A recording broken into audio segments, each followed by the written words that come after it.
Vous avez zéro excuse aujourd'hui pour ne pas avoir de side business. Donc ce que je dis va peut-être déranger certaines personnes, mais si tu regardes cette vidéo jusqu'au bout, tu comprendras exactement pourquoi. Si tu n'as pas de side business, eh ben, ce n'est presque jamais un problème lié au temps, hein, ce n'est presque jamais un problème aussi de compétences, et ce n'est certainement plus un problème d'opportunité. C'est très souvent un problème de mentalité, et parfois aussi de peur. Et dans cette vidéo, je vais t'expliquer pourquoi. Donc salut à tous et bienvenue dans cette nouvelle vidéo. Aujourd'hui, on va parler d'un sujet que je trouve fondamental, surtout dans le contexte actuel. C'est que, en fait, tu n'as quasiment plus d'excuses pour ne pas avoir de side business. Alors, pourquoi j'ai voulu faire cette vidéo? Eh bien, parce que j'ai écouté un podcast récemment et il y a une remarque qui m'a vraiment marqué. Une remarque simple, mais extrêmement juste. La personne, en fait, expliquait qu'il fut un temps où si tu voulais gagner un peu plus d'argent que ton salaire, tu n'avais pas énormément de choix. Et tu faisais quoi concrètement? Eh bien, tu proposais tes services, tu allais faire du jardinage, tu tondais la pelouse chez ton voisin. J'utilise cet exemple, mais en fait, il y en a beaucoup d'autres, hein.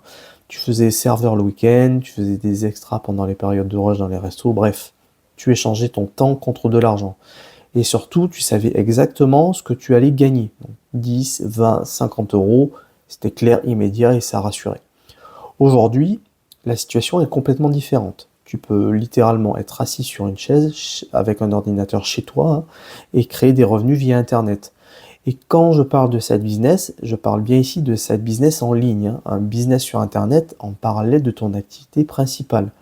Et c'est là que le podcast en fait soulevait un point très intéressant, c'est qu'aujourd'hui, les gens qui réussissent dans le business ne sont pas forcément ceux qui ont le plus de diplômes, c'est pas forcément ceux qui ont les meilleures compétences techniques au départ, hein, ce sont aussi souvent les personnes les plus débrouillardes.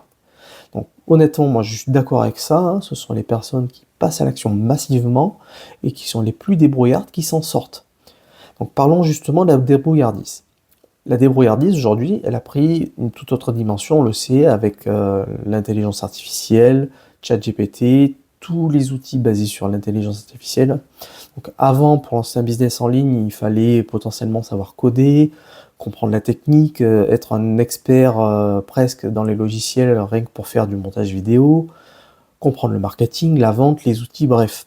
Aujourd'hui, quelqu'un qui n'a aucun bagage technique, aucune compétence particulière, peut simplement discuter avec une IA comme s'il parlait à un pote ou même à un expert et lui dire voilà, écoute, voilà ma situation, je veux faire ça, je ne sais pas par où commencer, est-ce que tu peux m'aider? Et il peut y avoir une vraie discussion longue et structurée, détaillée avec cette IA, et à la fin, en fait, cette personne, elle peut facilement, hein, partir avec un plan, des idées, des pistes concrètes. Et ça, c'est vraiment nouveau. Donc la question que je te pose là, c'est, et mets-la en commentaire s'il te plaît, c'est est-ce que selon toi, les gens qui réussissent sont forcément débrouillards? Moi, je suis vraiment curieux d'avoir ton avis. Donc maintenant, parlons du point qui bloque énormément de gens. C'est la peur de se lancer dans un side business. Et cette peur, elle vient principalement d'une chose qui est l'incertitude.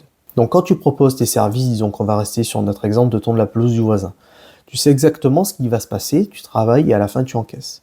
Avec un side business, c'est très différent.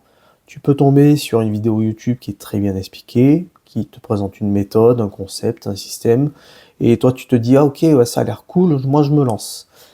Tu y passes 5 heures, 10 heures, parfois plus, et là la question arrive, est-ce que je vais vraiment gagner de l'argent avec ce que je fais? Et soyons honnêtes, la réponse au début, eh ben, ça va être souvent non. Tu vas rencontrer des obstacles, tu vas douter, tu vas te planter. Mais ce que beaucoup de gens oublient, c'est qu'il faut faire ça pendant des heures. Et pendant des heures, tu apprends, tu développes tes compétences, tu comprends comment ça fonctionne. Donc oui, il y a une incertitude, je suis d'accord, mais pour quelqu'un qui a besoin d'argent immédiatement, aller tondre la pelouse du voisin, c'est parfois plus rationnel. Et je le dis sans jugement. Donc si ton objectif est strictement financier à court terme, le side business n'est peut-être pas la meilleure solution. Mais maintenant, parlons de la réalité. La réalité, c'est que le pouvoir d'achat baisse aujourd'hui. On le voit tous et tous les jours. Donc la réalité, c'est que les prix explosent, les salaires stagnent, et soyons nets 2 secondes, avant tu faisais tes courses sans trop regarder, aujourd'hui tu compares les prix, tu fais attention à ce que tu achètes et tu réfléchis. Tu vas au restaurant aussi, tu te fais un petit kiff et tu te dis ah mais les prix sont devenus complètement délirants. Tu payes 50 euros pour un menu plat dessert. Je vais au McDo, j'en ai rapidement pour 20 euros. Tout augmente, l'alimentation, l'énergie, les loyers, bref, tout sauf les salaires. Et dans ce contexte-là, penser side business, en fait, ce n'est plus un luxe. Alors oui, le résultat, il n'est pas immédiat. Oui, tu vas investir du temps sans garantie au début. Oui, tu vas peut-être te planter. Mais c'est exactement comme ça que tu construis quelque chose. Et c'est là qu'on arrive à une différence fondamentale. Tondre la pelouse ou proposer ses services, c'est un revenu, on le sait, qui est immédiat. Side business, c'est une construction d'un actif. Et cette notion d'actif, elle est essentielle. Donc pour moi, un vrai side business, c'est pas juste un complément de revenu, c'est un actif. Un peu comme un appartement que tu loues en fait. Tu as une rente, cette rente elle tombe tous les mois, et en plus de ça, cet actif il est revendable. Un business en ligne qui génère des revenus récurrents, ça se revend.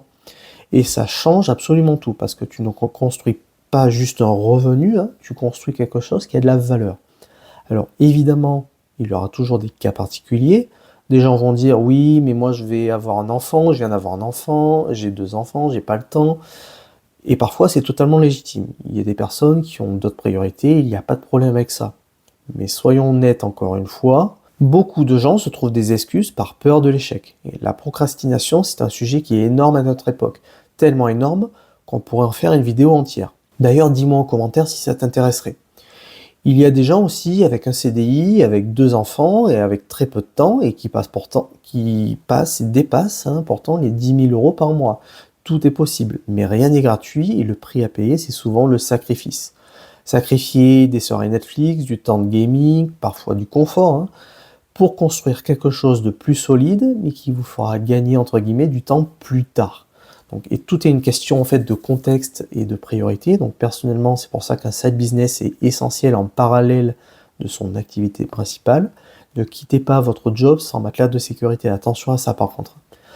Un autre point aussi dont on parle peu, mais qui est crucial, c'est la valeur du diplôme. Soyons clairs, aujourd'hui, un diplôme n'est plus une garantie. Certains diplômes paient de moins en moins, certains secteurs sont saturés. Tu peux te retrouver avec un bac plus 5 et 1500 euros à la sortie, ou pire, tu n'as même pas de travail, donc mathématiquement c'est très compliqué. Et pire encore, quand tu mets 40 000 euros dans une école pour commencer à 2 000 euros net par mois, donc mathématiquement le calcul est assez discutable. Donc le side business peut aussi servir à ça. Ça peut servir à te spécialiser, à développer une compétence et aussi à te différencier sur ton CV. Parce que soyons honnêtes, tout le monde a les mêmes diplômes, les mêmes CV, à peu près les mêmes parcours. Et se démarquer aujourd'hui, ça devient extrêmement difficile, surtout dans une société aujourd'hui où le nerf de la guerre, c'est la guerre de l'attention. Donc, alors évidemment, il y a des métiers manuels où la demande elle explose, comme plombier, menuisier, carreleur, je ne vais pas faire toute la liste. Il n'y en a jamais eu autant de besoins par rapport à ça. Mais pour énormément de profils, le side business, ça devient une vraie stratégie.